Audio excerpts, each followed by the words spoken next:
அவர் 1000 ரூபா கொடுத்துட்டு எங்கள் அப்பா வீட்டு பணத்தை எடுத்து கொடுத்துருக்காரு. தகுதியான குடும்ப தலைவர். அப்போ 1 கோடி பேர் தகுதியே இல்லையா அவங்களுக்கு?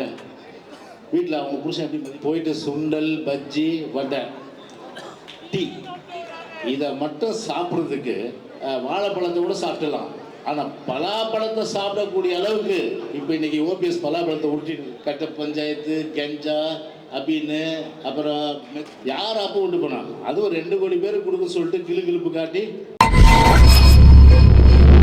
இந்திய கிறிஸ்துவ பாதுகாப்பு அமைப்பு வருகின்ற பாராளுமன்ற தேர்தலில் தமிழ்நாடு முழுவதும் மதிப்பிற்குரிய பொதுச் செயலாளர் எடப்பாடி ஐயா அவர்களுக்கும் இரட்டை சின்னத்திற்கும் எங்களது கிறிஸ்துவ பாதுகாப்பு அமைப்பு முழு ஆதரவு அளிக்கும் என்று இப்பொழுது முழு மனதோடு நாங்கள் தெரிவித்துக் கொள்கிறோம்.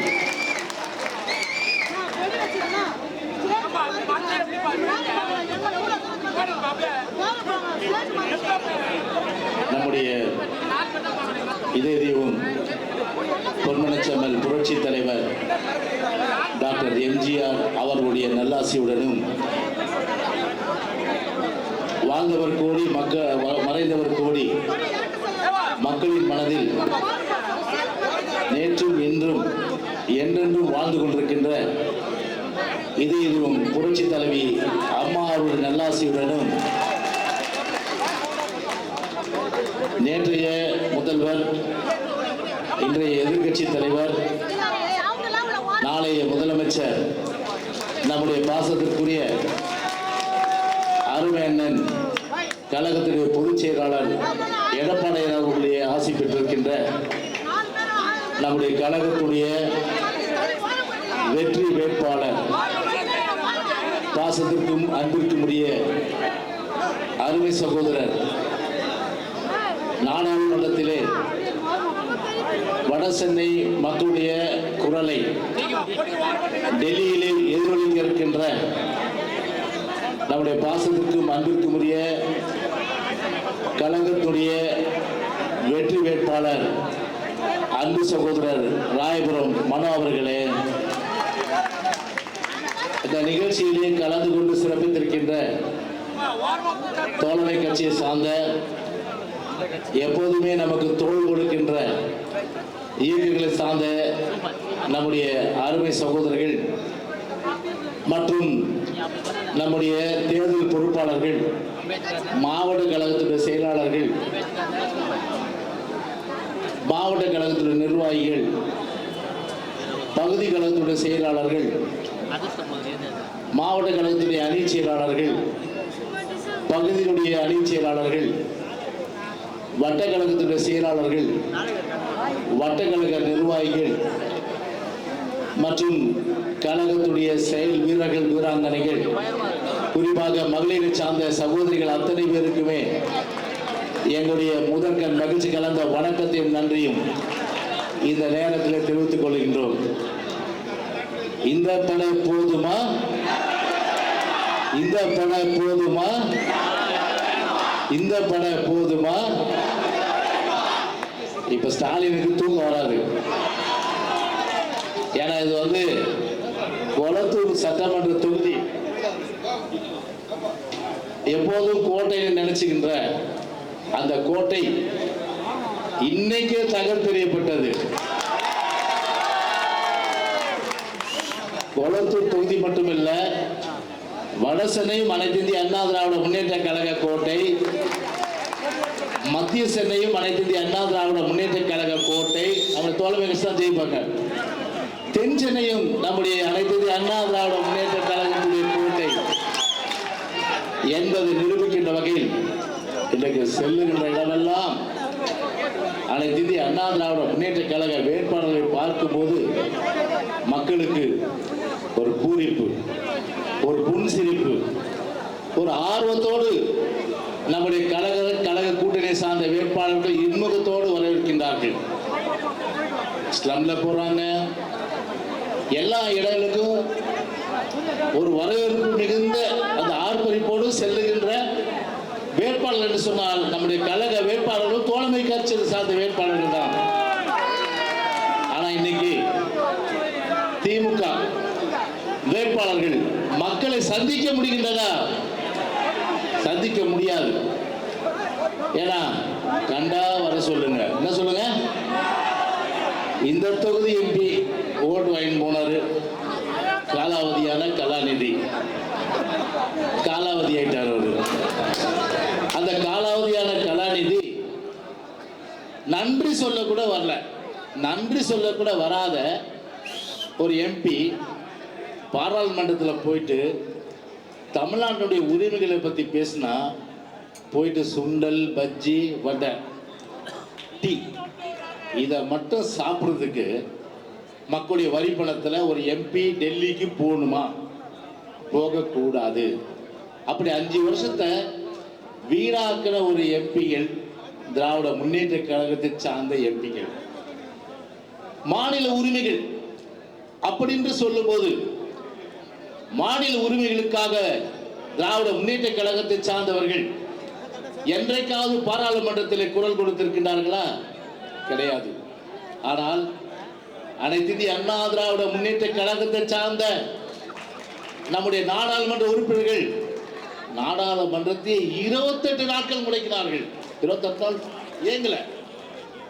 அப்படி இயங்க விடாமல் செய்து திராவிட முன்னேற்ற கழகத்தால் தாரை வார்க்கப்பட்ட உரிமையாக இருக்கின்ற காவிரி நதிநீர் பிரச்சனை குறித்து அன்றைக்கு நாடாளுமன்றத்தை முற்றுகிட்டதன் காரணமாக நமக்கு காவிரி மேலாண்மை வாரியம், காவிரி ஒழுங்காற்று குழு இதெல்லாம் நமக்கு கிடைக்கப்பட்டது. அப்ப யார் மாநில உரிமை நிலைநாட்டுகின்றார்கள்? மத்தியில 17 வருஷம் சொலையா. ஏன்னா பலாப்பழம் திருடன் இல்லை, சாதாரண ஒரு வாழைப்பழத்தை கூட சாப்பிடலாம். ஆனா பலாப்பழத்தை சாப்பிடக்கூடிய அளவுக்கு இப்ப இன்னைக்கு ஓபிஎஸ் பலாப்பழத்தை உருட்டிட்டு இருக்காரு. அவரும் ஏற்கனவே தோல் இருக்க சுலாவெளிக்கு, தோல் இருக்க சுலாவெளிக்கு, தோல் அப்படியே தான் இருக்கான். ஆனா உள்ள அப்படியே இது பண்ணுவார்.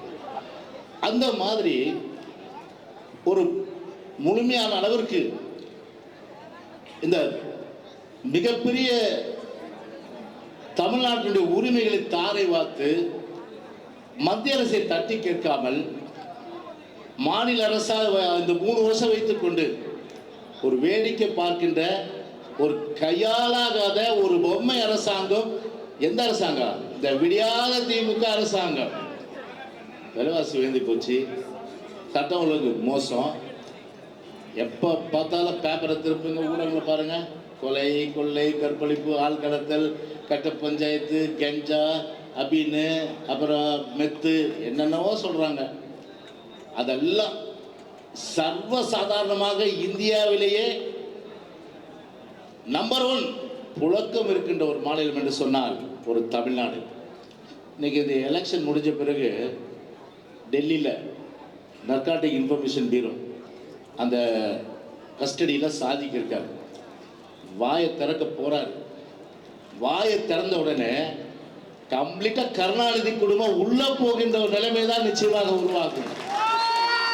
அந்த அளவிற்கு ஒரு சட்டவிரோத செயல் செய்பவர்களோடு, ஒரு கஞ்சா கடத்துபவர்களோடு, ஒரு கட்ட பஞ்சாயத்து நடத்துபவர்கள், இன்னைக்கு உள்ளாட்சி பொறுப்பில் இருப்பவங்க எத்தனை அராஜகங்கள், சட்டமன்ற உறுப்பினர் எத்தனை அராஜகங்கள், எம்பிகள் எத்தனை அராஜகங்கள், அமைச்சர்கள் எத்தனை அராஜகங்கள், மக்களை உதாசீனப்படுத்தி ஓசின்னு சொல்றது, தலையில் அடிக்கிறது, நிக்க வச்சு பேசுறது, இப்படி சொல்ல முடியாத அளவிற்கு ஒரு தமிழ்நாட்டு மக்களுடைய அந்த உரிமைகள் பறிபோவதற்கும், அதே போன்று தமிழ்நாட்டு மக்களை அசிங்கப்படுத்தி அவமானித்து ஒரு துரைமுருகனுடைய அருமை மைந்தன் அவர் 1000 ரூபா கொடுத்துட்டு எங்கள் அப்பா வீட்டு பணத்தை எடுத்து கொடுத்துருக்காரு. நீ நம்ம கட்டுற வரி பணத்தை தானே கொடுத்துருக்காங்க.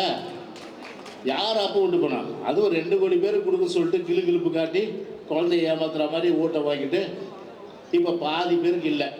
கேட்டால் என்ன சொல்றது? தகுதியான குடும்ப தலைவர். அப்போ 1 கோடி பேர் தகுதியே இல்லையா அவங்களுக்கு? வீட்டில் அவங்க புருஷன் எப்படி மதிப்பாங்க? அவங்க தகுதியான குடும்ப தலைவிக்கு தான் வழங்குறாங்க. வெள்ளம் வந்தது, யாரும் ஏறிட்டு பார்த்தாங்களா? ஆனால் இன்றைக்கு ஆளுங்கட்சியாக இல்லை என்றாலும் கூட ஒரு எதிர்கட்சியாக இருந்து மக்களை நேரடியாக சந்தித்து அவர்களுக்கு வேண்டிய உதவிகள் செய்த ஒரே இயக்கம் அது அனைத்து இந்திய அண்ணா திராவிட முன்னேற்ற கழக இயக்கம் தான். வேற எந்த இயக்கமும் கஷ்டப்படும் செய்யல. அண்ணா சொன்ன மாதிரி go to the people, live among them, love them, serve them, service பண்ணவங்களுக்கு அப்படின்ற சொன்ன வழியில் புரட்சி தலைவர் எம்ஜிஆர், புரட்சி தலைவி அம்மா, அந்த வகையில் நம்முடைய தலைவருடைய அந்த ரத்தத்தை தாங்கிக் கொண்டு இன்றைக்கு அனைத்து அண்ணா திராவிட முன்னேற்ற கழக சகோதரர்கள் ஆட்சியில் இல்லைன்னா கூட இன்னைக்கு ஒவ்வொரு வட்டத்திலையும் இறங்கி வெள்ளத்தில் இறங்கி எல்லாம் செஞ்சாங்க. ஆனால் நாடாளுமன்ற உறுப்பினர் பார்க்க முடிஞ்சதா? வெள்ள காலத்தில் சட்டமன்ற உறுப்பினர் பார்க்க முடிஞ்சதா? ஒன்றும் முடியல. அம்மா கொண்டு வந்த திட்டங்கள், தாலிக்கு தங்கம், இன்னைக்கு இருக்க இன்னைக்கு ஒவ்வொரு குடும்பம் 1,00,000 ரூபாய் பெறும். நான் நிறைய கல்யாணத்துக்கு போயிருக்கேன், கேட்பேன் என்னம்மா படிச்சிருக்கீங்க? +2 பாஸ் பண்ணியிருக்கேன். 50,000 ரூபா 25,000 ரூபா வந்ததா உங்களுக்கு? இல்லை. ஒரு சவர் நகை? இல்லை. டிகிரி நான் முடிச்சிருக்கேன், உனக்கு 50,000 ரூபா வந்ததா? இல்லை. ஒரு சவர் நகை வந்ததா? இல்லை. ஆனால் டிகிரி முடித்தவர்களுக்கும் +2 முடித்தவர்களுக்கும் வாரி வாரி வழங்கிய ஒரே ஆட்சி அது அனைத்து அண்ணா திராவிட முன்னேற்ற கழக அரசு தான். எனவே தான் அந்த ஒரு அடிப்படையிலே இன்றைக்கு எதிர்க்கட்சியாக மாநில உரிமைகள், கச்சத்தீவு, முல்லை பெரியார், அதே போன்று எல்லா விதமான உரிமைகளை விட்டுக் கொடுத்தவர்களுக்கு சரியான பாடத்தை புகழ் வேண்டும் என்று சொல்லி நம்முடைய கழகத்துக்கு பொதுச்செயலாளர் எடப்பாடி உரை தந்து விட்டார்கள். எனவே அனைவரும் கரகோஷம் எழுப்பி அவரை வரவேற்க